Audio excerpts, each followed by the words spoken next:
Wild America is brought to you locally by the Wassey Foundation and the Gone Companies, developers of commercial and residential properties in the Twin Cities and northern suburbs.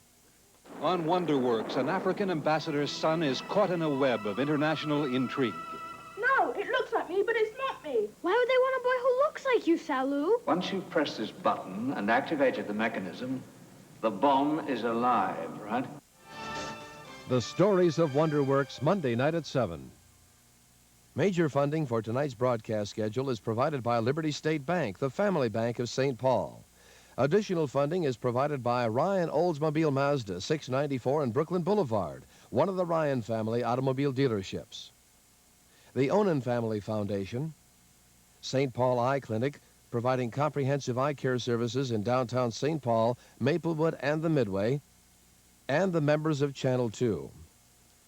If you received a letter from Channel 2, why not answer it right now? Help make our programming here a financial success. It takes two. Something for me, something for you. It takes two. Channel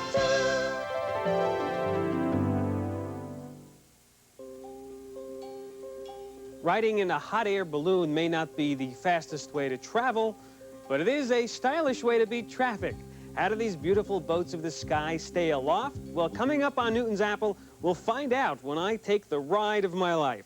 We'll also be hearing about hearing. All this and more next on Newton's Apple.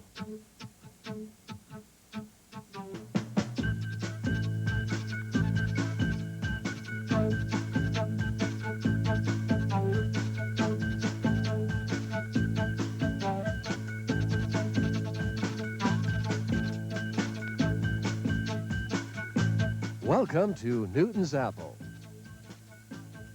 Newton's Apple is made possible by a grant from DuPont, makers of better things for better living, and also by this station and other public television stations.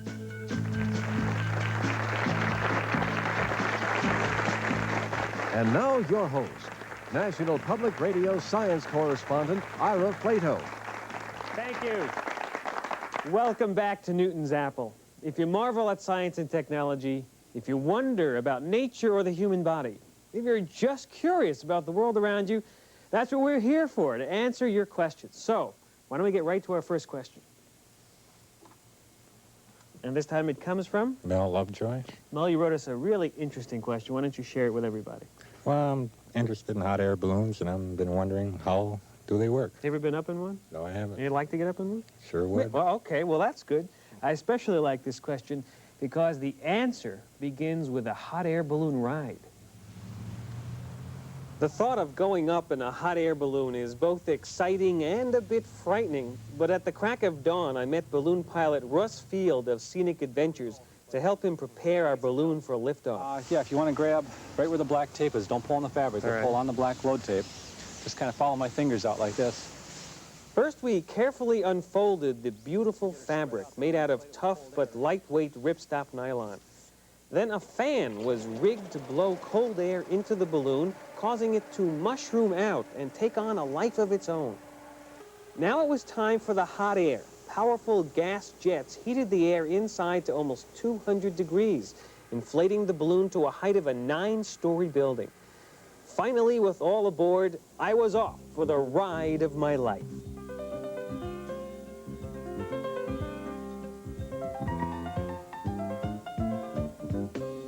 How fast are we rising? We're going up 600 feet a minute right now. Wow, it's beautiful, beautiful out here.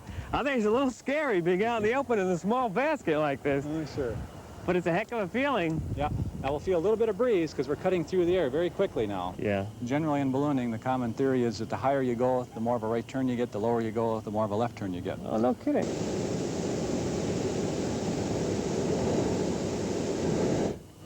How do you know when to turn the gas jets on? What are you doing? After you've had enough experience in the air, you can kind of sense that you're going to start to drop. You want to sense that prior to your dropping, because once you start to drop, when I blast this heat, it'll take 9 seconds for that heat to get to the top before it reacts, because of all the volume of air up there, it's got to fill up. If you like, I'll put you pilot here for a few moments and have you work the burner. Oh boy, what do I do? Okay, grab the valve right here. three short blasts like that. And be looking up as you're doing it to watch the fire go in. Okay. How did I do? Real good, right? real good. First time you did real well. That's terrific. That's wonderful. The real test for the pilot came when it was time to land. The descent is controlled by letting out hot air through a flap at the top of the balloon. And you have to watch out for dangerous obstacles on the ground, like power lines. Fortunately for us, Russ found a golf course for our landing site. You'll be able to walk away from this landing. Well, they all have, You know what really. they say about every good landing. That's the landing, guys. That's it. And after packing up the balloon, Russ gave us the traditional ballooning toast. And that's, may the winds welcome you with softness. May the sun bless you with its warm hands. May you fly so high and so well that God joins you in your laughter and returns you gently into the loving arms of Mother Earth. So, cheers to you, Ira.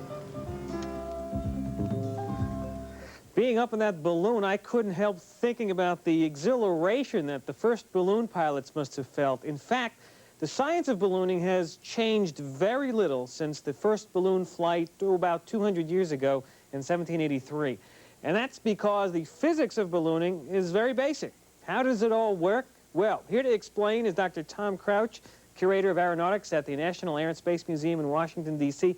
Welcome to the program, Dr. Crouch. Thanks, Ira. Now, you're standing in front of a wonderful blue balloon. Right. This is a model of the Montgolfier balloon that carried the first human beings into the sky. Let's get right into how it all works. What's the physics of ballooning here? Okay. Balloons fly, basically, because they're buoyant, because of the principle of buoyancy.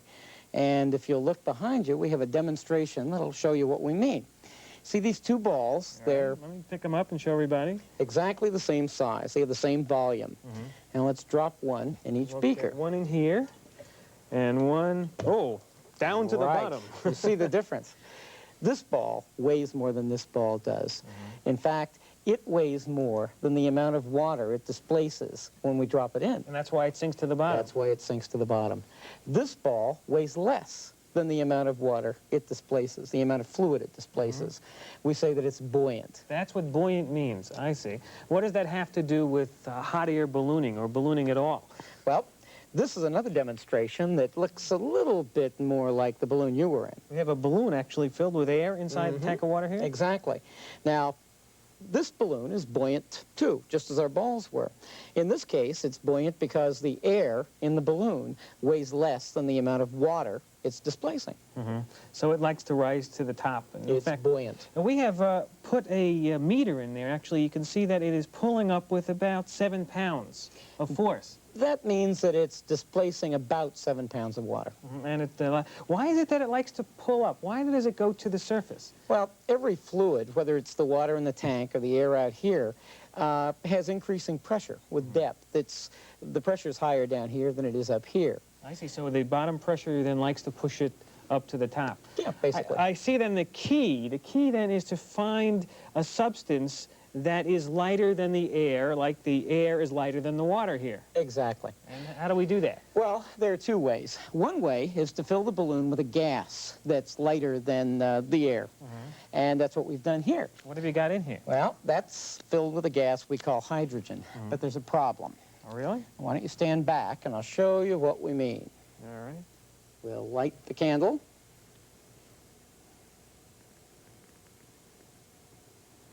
Stand back. Whoa! Okay. Is everybody all right in here? I felt the heat of that explosion. Well, you see the problem with hydrogen. I can And see why. when hydrogen is mixed with the oxygen in the atmosphere, it becomes explosive. Yes, yes. And balloons filled with hydrogen suffered a great many tragedies during the 19th and the 20th century. There's a very famous tragedy of, what was it, the Hindenburg? Exactly. That went down after it was... And we have pictures of it. There in it is. May of 1937, crashed and burned in Lakers, New Jersey. that put the era of hydrogen-filled dirigibles or whatever to a close, right? So what else can we do? We don't want to use hydrogen, right?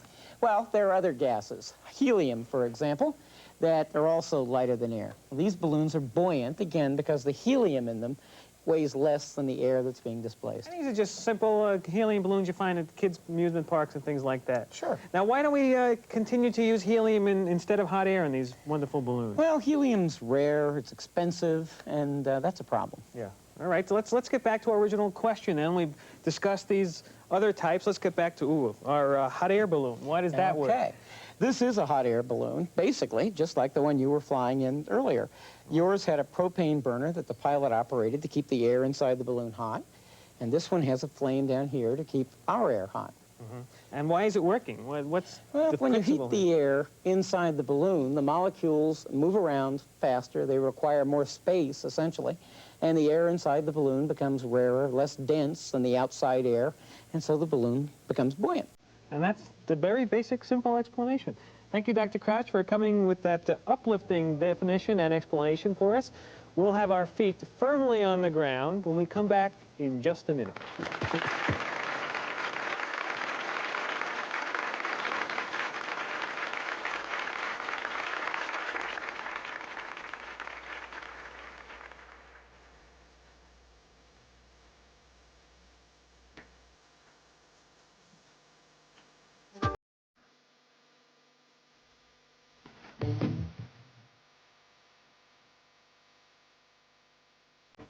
More party trivia. Fascinating fact number 153. Cooties. There really are such things as cooties. Cooties are not just imaginary germs invented by children. In fact, they're a kind of body lice. The word cooties comes from a Malaysian word kutu, meaning lice.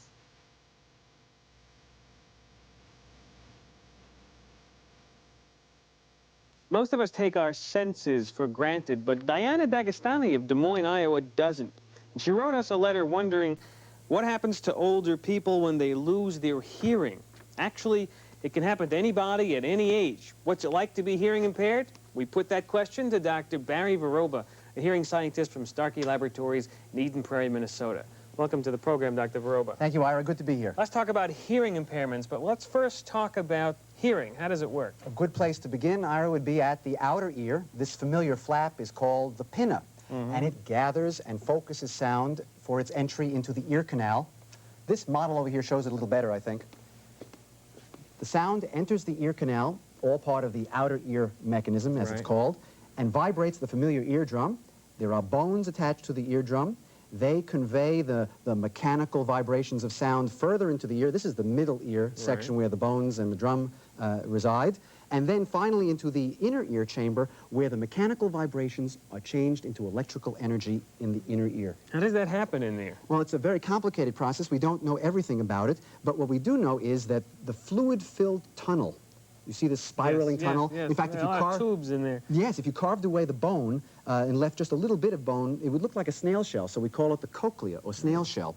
And inside the cochlea is the organ of hearing. Like the eye has a retina, there is an organ of hearing called the organ of Corti. And when the fluid inside this tunnel vibrates and jiggles, it disturbs the organ of Corti and actually bends little hair cell tufts. They look like little brushes on the cells. There's hair on the cell there? Yeah, like a hairy cell. And this vibrates, and when it bends, it produces electricity, which is sent up through nerves to the brain where we perceive sound. Let's talk about sound. Let's talk about hearing and sound. How does sound actually involved in hearing? Well, there are many different kinds of sounds. Let's demonstrate some right here on this machine.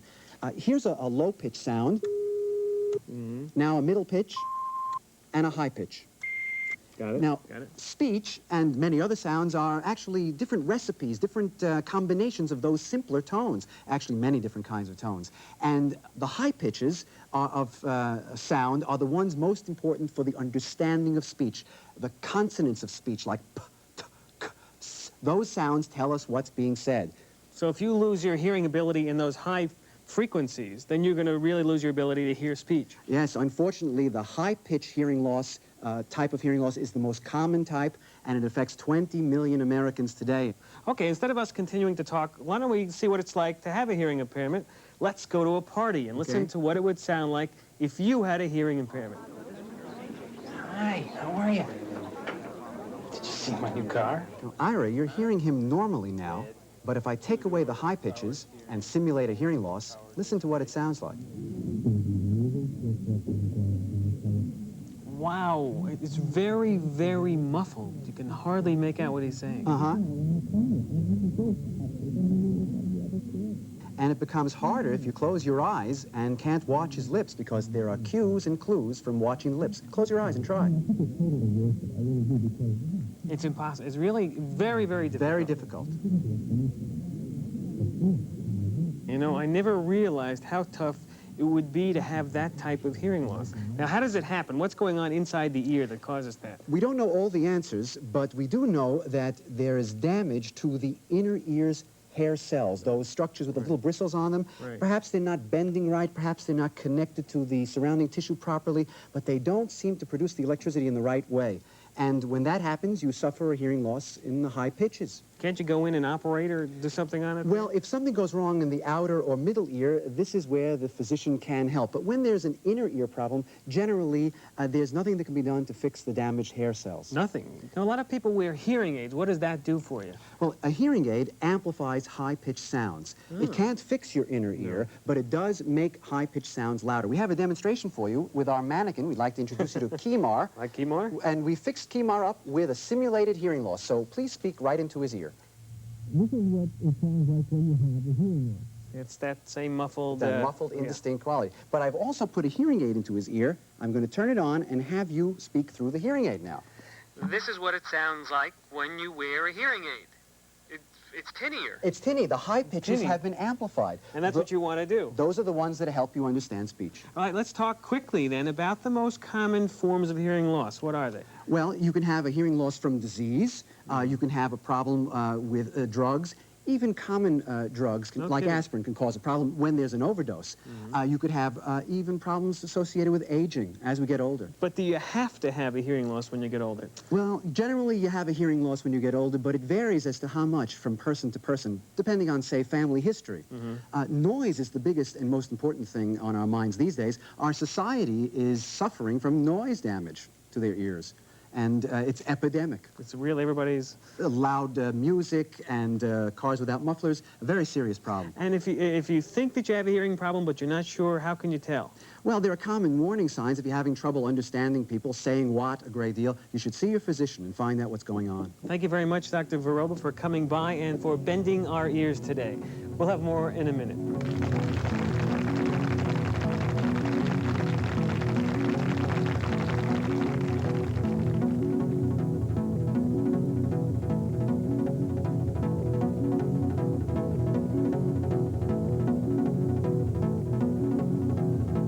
Do you have a science question you'd like answered on Newton's Apple? If so, write us. Send your question to Newton's Apple, Box 1983, St. Paul, Minnesota, 55111. Remember, our show depends on your questions. Okay, time to go back into our audience for another question. And this time it comes from? Mary Jean Port. And your question is, Mary?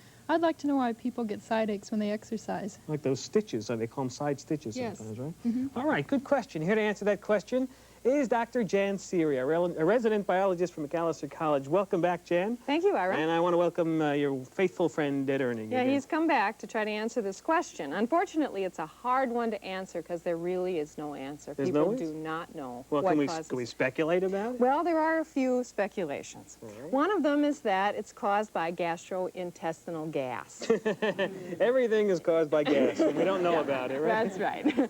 Okay, so set that theory aside. The second theory is that it's caused by lack of adequate oxygen supply to the diaphragm. Now, the diaphragm, Ernie has his diaphragm on, and it's this red muscle, and it goes up and down when you breathe, okay? That's what makes us breathe. That's absolutely right. Now, when you exercise, you're breathing harder, so your diaphragm's working harder, and one theory has it that if you don't have adequate blood supply to your diaphragm, then that causes a condition called ischemia, and that can cause pain. Now, it's a lot like getting angina when you have a heart attack. Okay, you have inadequate blood supply to your heart. Okay, that's dangerous. But this pain in your side, that's not so terribly dangerous, but it might be the same thing. Yeah, well, if it's not that, what else could it be? Well, there are some other theories. One is that your organs inside your body are being jounced around when you run.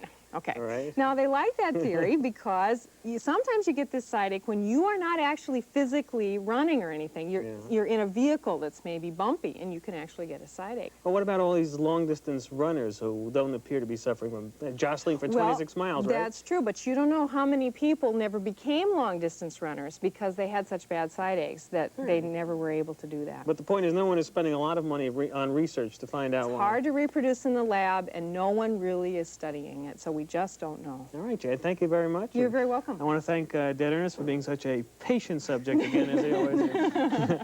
Now it's time for our review of not-so-ancient history, when technology had all the answers, almost.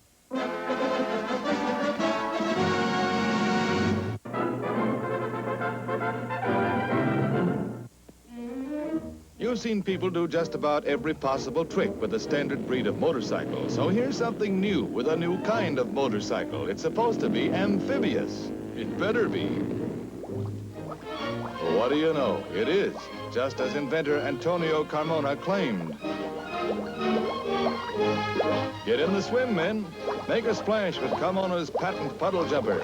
So far, harbor police have expressed no interest, but the proud inventor still has hopes. There must be some use for it.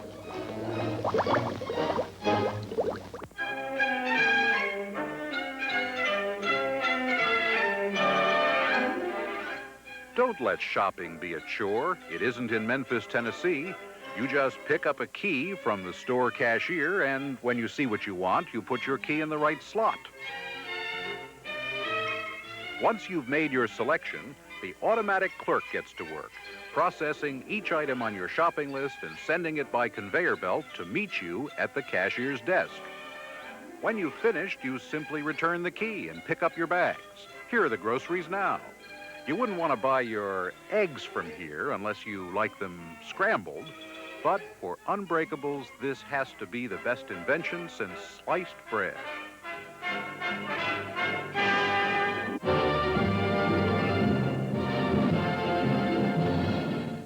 Technology marches on, I think. Now, normally in this part of the program, I'd be standing next to an unusual animal here in the studio. But as you're about to see, this time, our guests would have a very difficult time getting here.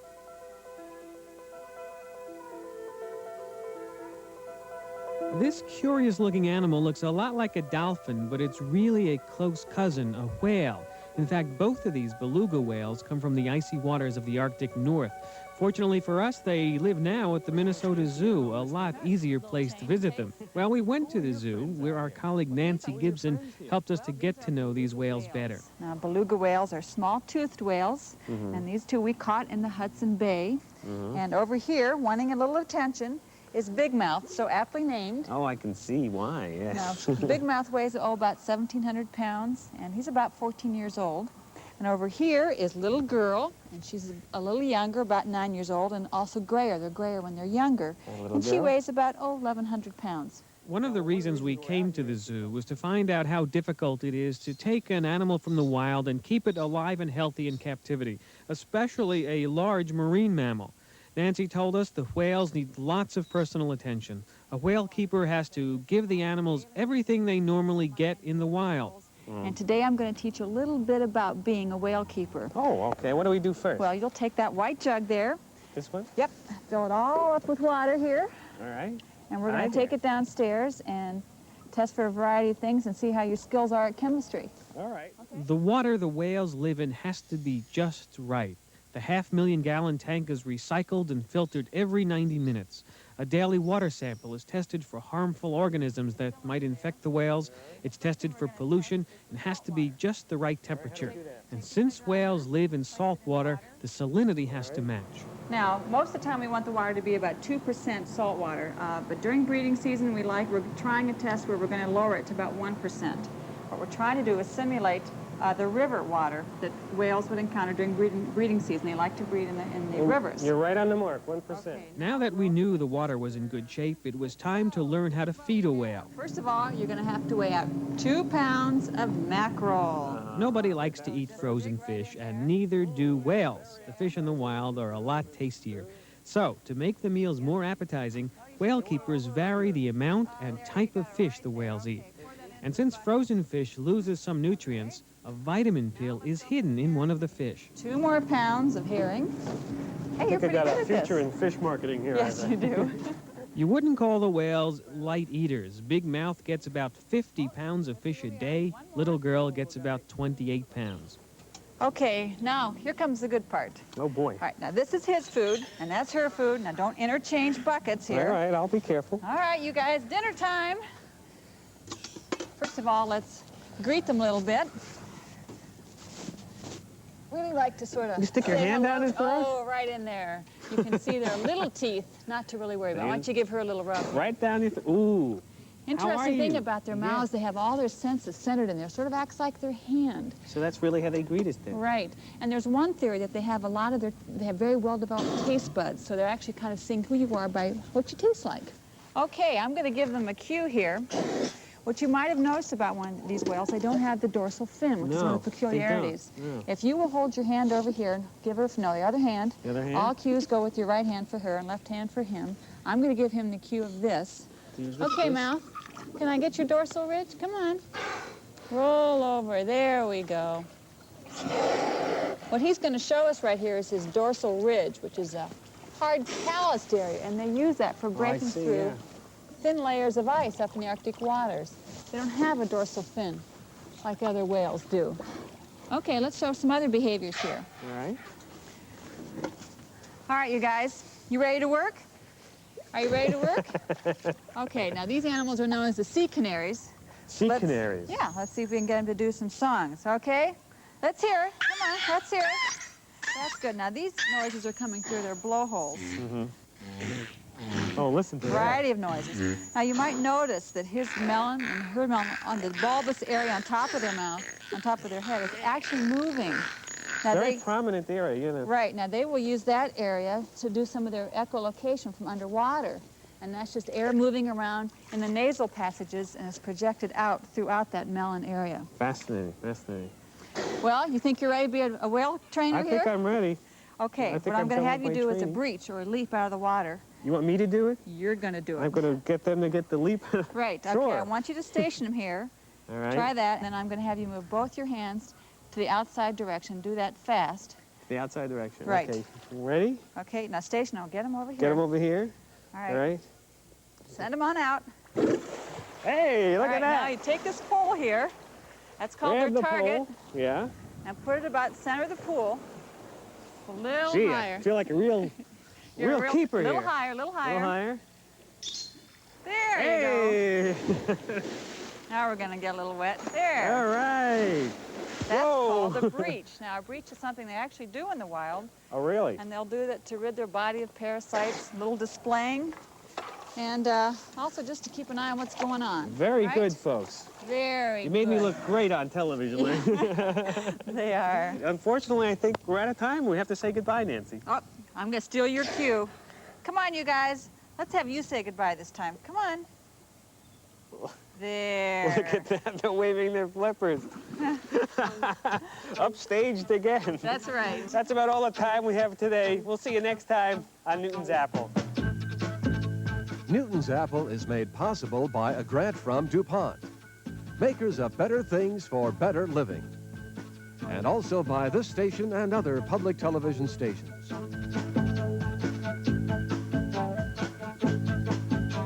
KTCA would very much like to hear your comments on our series, Newton's Apple. If you have any comments or questions, please stay tuned for the number to call.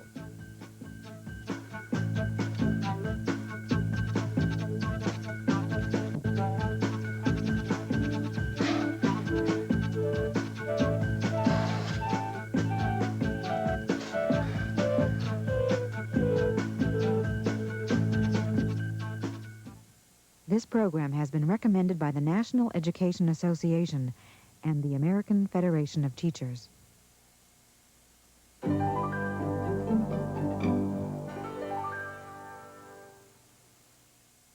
Newton's Apple is a KTCA national production, and we'd like to have your comments about the show. If you have comments, please call 642-1980. That's 642-1980. And thanks from Channel 2.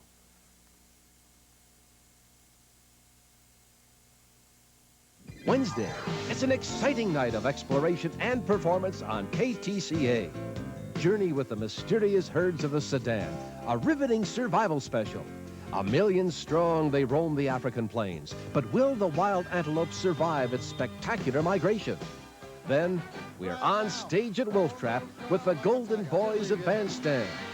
I like a tiger. They made music history. Now, Frankie Avalon, Bobby Rydell, and Fabian team up for a fabulous celebration of a generation and its music. Venus, if you will, please send the little girl for